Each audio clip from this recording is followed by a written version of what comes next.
This is the unboxing of a Skywatcher DS Pro 120 Apochromatic Refractor telescope. These are becoming rare now due to the coronavirus and the crisis in the transport, and China being almost, in the situation of shut down. Importers are not able to satisfy the needs of the market. So we are in a situation that there is not a supply as much as it used to be. There is yet demand because people are in their homes. They want to buy something. And there are long queues for apochromatic telescopes now. Long waiting lists for suppliers, in Britain at least, as far as I know. So finding second-hand is a good thing if you can find it. I was lucky. I found the apochromatic. Let's unbox it and see. Okay, let's see what is inside. Okay, the box is a large aluminum box, more than 1 meter wide. It has a sturdy handle you can carry easily. 4 latches, as you can see. All of them have locks, so you can lock them. I hope there is a key inside. Oh, look at it. Fully foamed, packed. This is the actual telescope. Lovely, strong dovetail. This is the telescope. This is the finder scope, complete with all the things. Just let me see. How is the lens? Yeah, lens is looking all right. So far so good. It has a star diagonal. I was sprayed on it, so it's dirty. I have to clean it. It's clean because there is no cap on it. 128mm eyepiece. The bottom part of it is missing. I have to get that. What is this? Oh, reducer corrector. E for ED 120. That's the Skywatcher one. 200 pounds. That's it. And so on. Yeah, 4 keys. And the main part is this telescope itself. It has a dual speed Crayford focuser, tube rings, and the cap. Let me just remove the cap. Have a look. To the mirror, to the lens, fully darkened. Minimal cleaning probably it needs, but usually you can just use it as it is. And it has, according to this, it has a famous shot glass. So contains shot optical glass. The quality, that's the reason. It is a doublet, of course. One shot glass, the other one, which is the outer glass, is a different glass. Both of them work as a apochromatic, so this is practically an apochromatic. And because the focal length is 900mm, this can be easily used for as a planetary telescope. At the same time, with the reducer, you can make it to I think 6.37 f ratio, so you can use it for astrophotography. The field flattener reducer gives you a good field of flat field of view for astrophotography, because when you're watching, when you're observing, the image that falls on your retina in the eye is as in a curved surface of your eyeball. But the CCD chip of a camera or film, if you are using older style, is a flat surface, so you need to actually make the field of view flat, and you do this by this. Otherwise you end up with the stars which are not really perfectly shaped. So just take the telescope out, have a look. Skywatcher.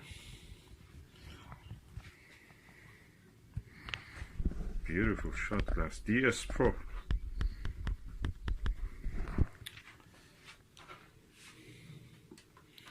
Everything as far as I can see is alright. This is a shoe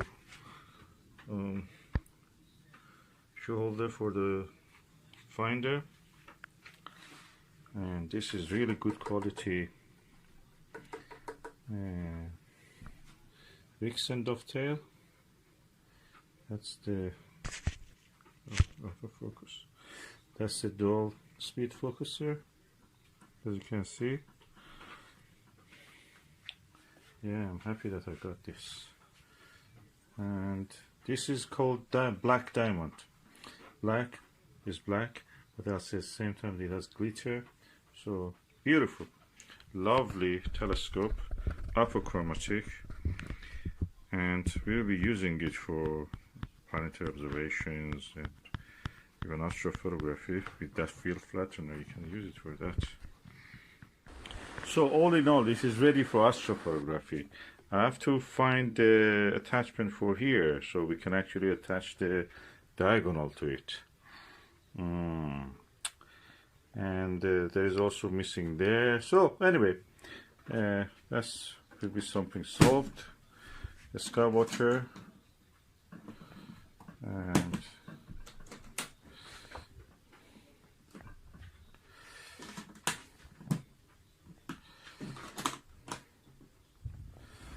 yeah, will be used. Yeah, I will just test it in the daylight at the moment. I have to get the attachments for this. Okay, this is the Skywatcher DS Pro Apochromatic telescope. It's a doublet, and the diameter of the objective is 120 millimeters, that's around 5 inch, and focal length is 900 millimeter. That means the f ratio is 7.5. It's quite large, but manageable yet. Let me just show what I'm looking at. We are looking at this tree with some fruitlets. This is the lens, as much as I can show. I've attached the necessary attachment to change it from astrophotography setting to visual setting. This is the attachment, and this is the star diagonal. I cleaned it, and this is the max vision 28mm 68 degrees field of view eyepiece. And let's see how it looks.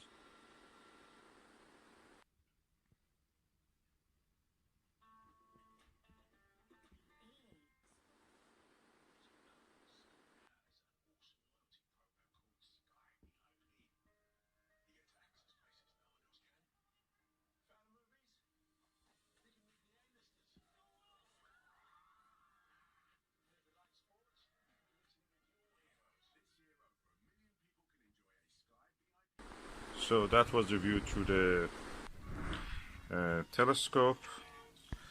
The blue patch you could see was because of the lens of the camera, the whole way camera mixed with this lens. At the corner you could see something, but when you visually observe, there is no effect, no blue color or anything. So I'm really delighted with this telescope.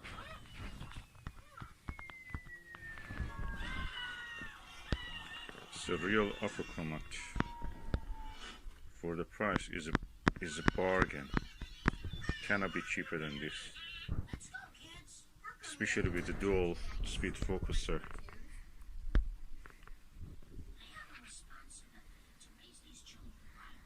And all the accessories which comes with it. Now we were looking at those fruits there. 12 to 15 meters away. This is the OVL Sky T2 altazimuth mount, which you can actually install on it up to 3 telescopes. One here on one arm, the smaller one on the top arm. And if you don't use this counterweight, you can use, I have an ADM, another ADM clamp. You can use either small or bigger, the same size as that, or Newtonian or refractor. So practically you can put 3 telescopes on this mount, and at the moment, as you can see, I have 2 on this, and because tonight will be clear, hopefully, as you can see, the sky is blue. So we can actually see, I'm going to observe the planet Jupiter and Saturn, of course. These are the refractors. This is the refractor Skywatcher ED120 DS Pro, and this is also Skywatcher Evostar 72 ED. Both of them have shot glass in them. This is the famous brand of the Apochromatic glass that they use fluorite in the glass, and that makes it really good for, you know, aberration free, no chromatic aberration or anything. So I'm looking forward to use this and observe the planet Jupiter and Saturn and see what we can see, you know, maybe some deep sky object, because this is really wide angle. I really enjoy this. And this is also a Skywatcher 28mm multi-coated eyepiece, which I will be using. I used it to adjust this viewfinder, and I like the way that it is, because I don't want those look through ones. I like this one, which are right angled ones. So looking forward to that. And I have adjusted this and the finder and this telescope, all they are now aligned in the same direction. They're parallel to each other in every way. So that means that you can observe the same object in this, find it in the finder scope, of course, observe it in this and observe it in that. Or if I want, I can observe something else with that. I have to just change the direction of that.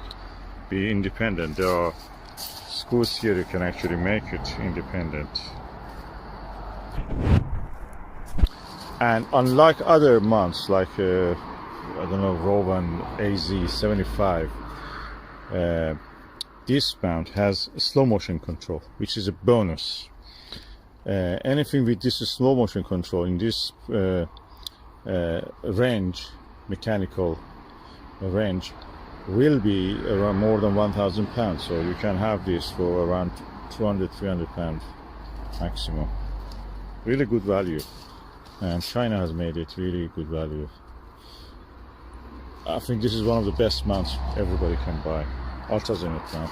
Of course, you can add something to make it, you know, go to. You can add those kind of AZC go to sync. From Skywatcher has it. You can just adjust that. But I don't need that. The convenience of using the ultra-zenith is the reason I'm going for this. Ultra-zenith ones are really easy to set up, easy to look at the objects without, you know, hassle.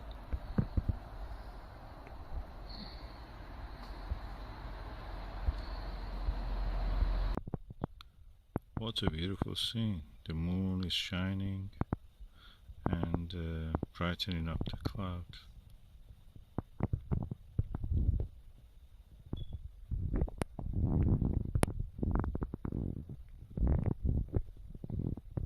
And you can see the Jupiter also at 2 o'clock sometimes shining.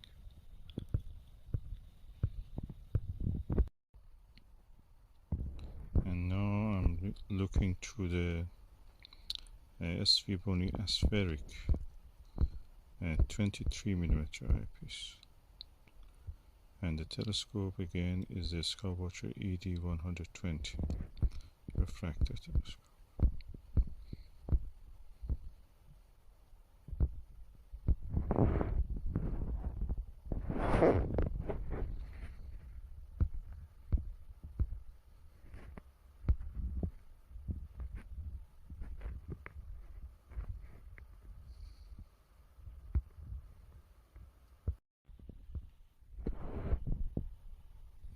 This is Takahashi LE 18mm.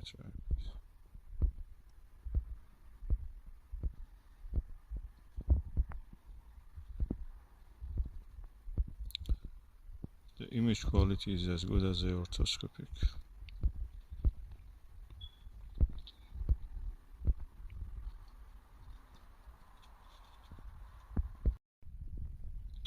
And that's the moon through the Skywatcher 16mm Nirvana.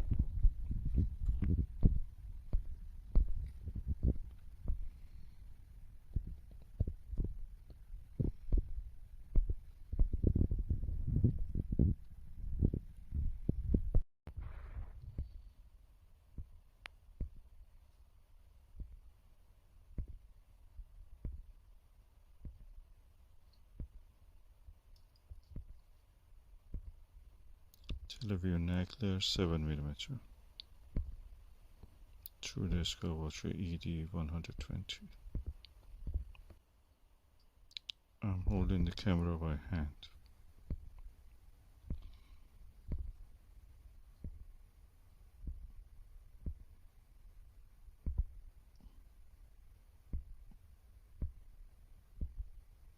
And you see sometimes it goes foggy and unclear autofocus is because camera is leaning on the rubber eye guard, and rubber eye guard goes down and up. It's very flexible. You cannot rest it on the rubber eye guard. And tonight we have a clear sky. And I'm going to observe the planet Venus and Jupiter.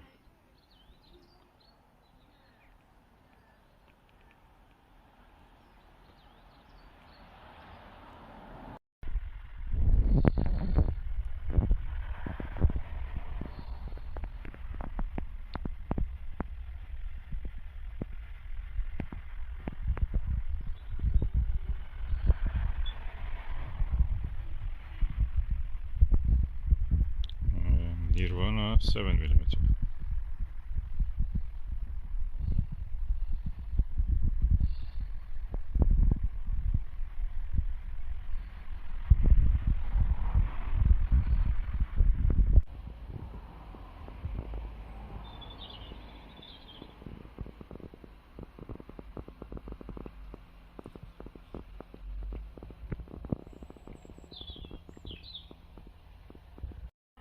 I'm looking at the planet Jupiter. I have found Venus. I looked at it. It's near the gibbous phase, and the planet Jupiter, which is there,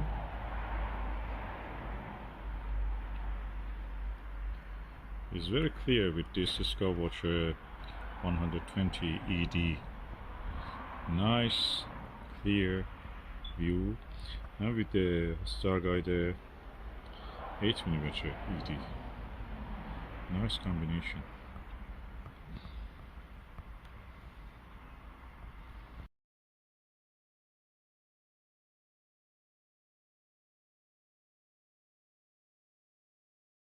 And I can see Io, which is very close to the limb of the planet Jupiter. At the same time, I think I can see the shadow of it, tiny clear, as if drawn by a pencil, sharp pencil tip, is visible beside it. It's amazing. This telescope and this combination are excellent. Oh, hallelujah! This is one of those exceptional nights that I can use the Nirvana 4mm 82 degrees eyepiece, and I can see clearly the disc of the Io, and it's very tiny, of course, pinhead, and also the shadow of it on the Jupiter.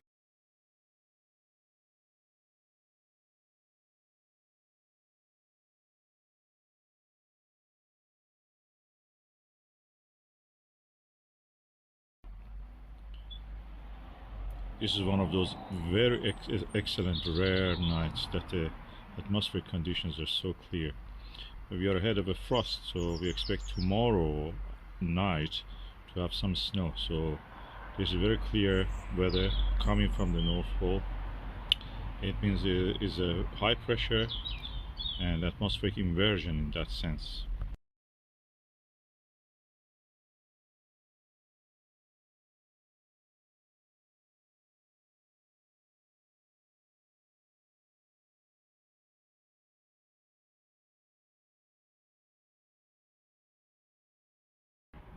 I can say this is the night that this 4mm Nirvana really shines. It comes to its best use, and I'm really happy now that I have this now to have a look.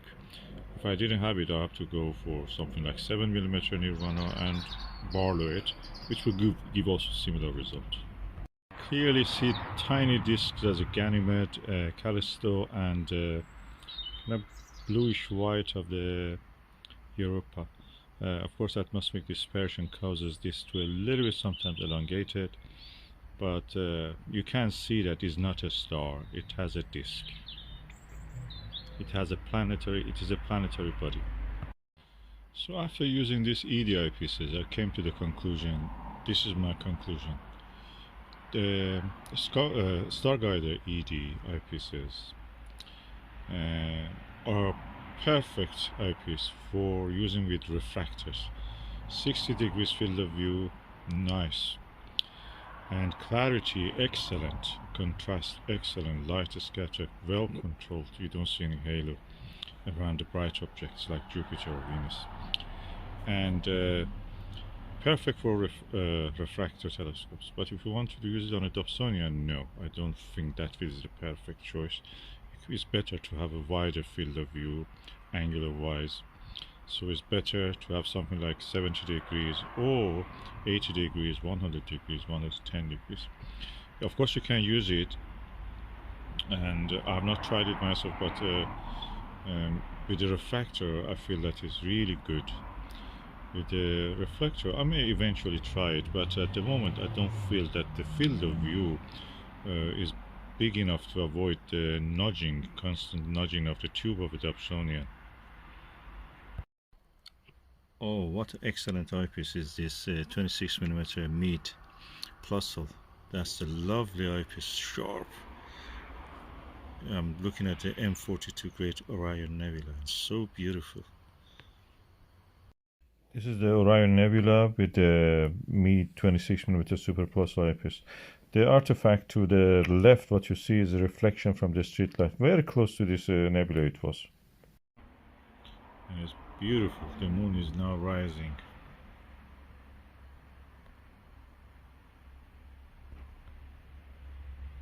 Over my telescope.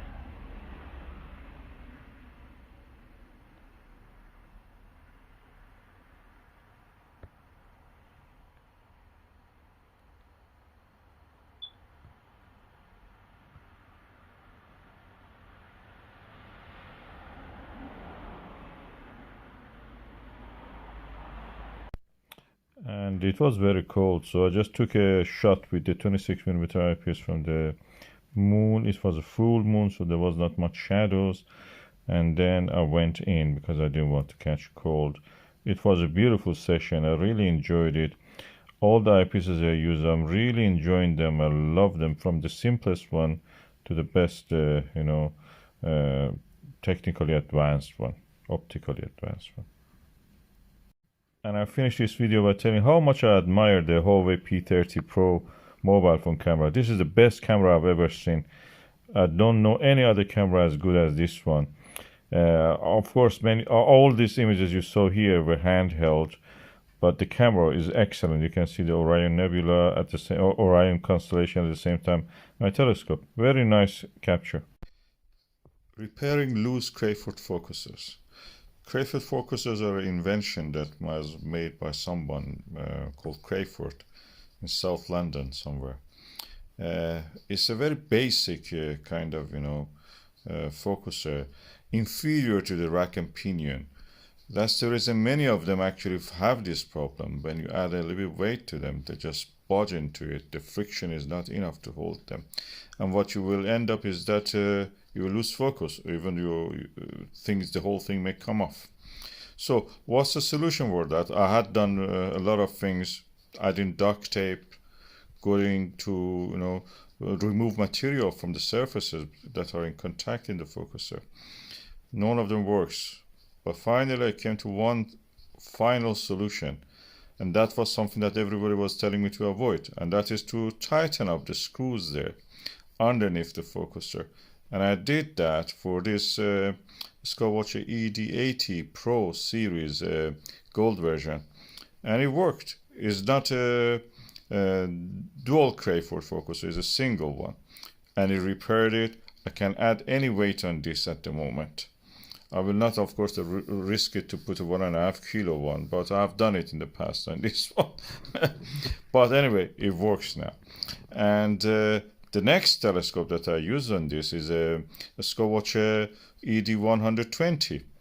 And it again had this problem, f.7.5 focal ratio.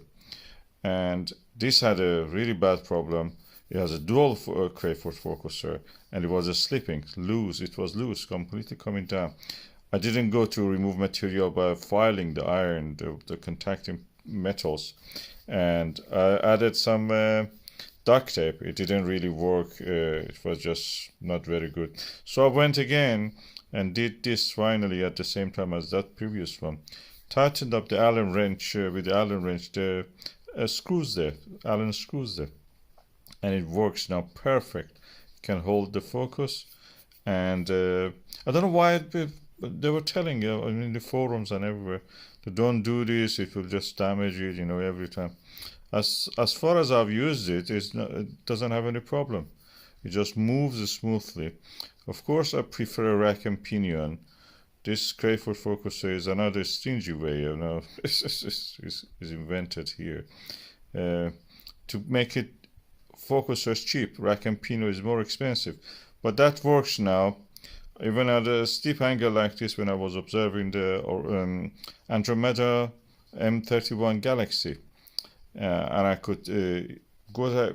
It was the angle of this telescope at that time was around 65 to 70 degrees from the horizontal, and I could easily, have the eyepiece there and just observe. 2 telescopes on this. Sky T2, no problem at all. Beautiful shot also. I was able to take it look like a spaceship. And that was the solution for me. It has worked so far. No problem at all.